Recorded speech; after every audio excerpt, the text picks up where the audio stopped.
August 16th, Daily Devotional from the Heart by Ellen G. White. Christ the way to victory. Away with you, Satan, for it is written. Matthew chapter 4, verse 10. Satan had been defeated in the first temptation. He next took Christ to the pinnacle of the temple at Jerusalem and asked him to prove his sonship to God by throwing himself down from the dizzy height. If thou be the Son of God, he said, cast thyself down, for it is written, he shall give his angels charge concerning thee, and in their hands they shall bear thee up, lest at any time thou dash thy foot against a stone. But to do this would be presumption on the part of Christ, and he would not yield. It is written again, he replied, thou shalt not tempt the Lord thy God. Again the tempter was baffled, and Christ was victor still. Matthew chapter 4, verses 6 and 7. Presumption is a common temptation, and when Satan assails us with this, he gains the victory almost every time.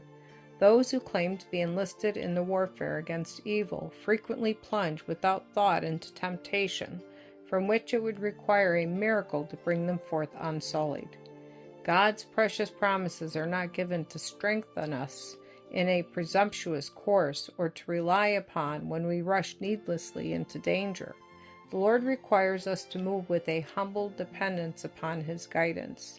It is not in man that walketh to direct his steps. Jeremiah 10, verse 23. In God is our prosperity in our life. Commit thy way unto the Lord. Trust also in him, and he shall bring it to pass. Psalms 37, verse 5. As children of God, we are to maintain a consistent Christian character. While you pray that you may not be led into temptation, remember that your work does not end with prayer.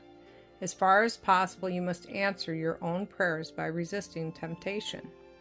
Ask Jesus to do for you that which you cannot do for yourself. With God's Word for our guide and Jesus for our teacher, we need not be ignorant of God's requirements or of Satan's devices.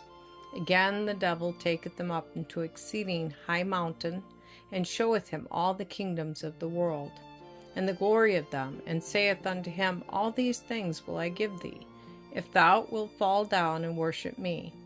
Then divinity flashed through humanity. Get thee hence, Satan.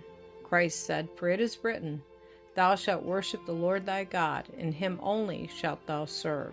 Matthew chapter 4, verses 8 and 9. Satan did not then present another temptation. He left the presence of Christ a conquered foe.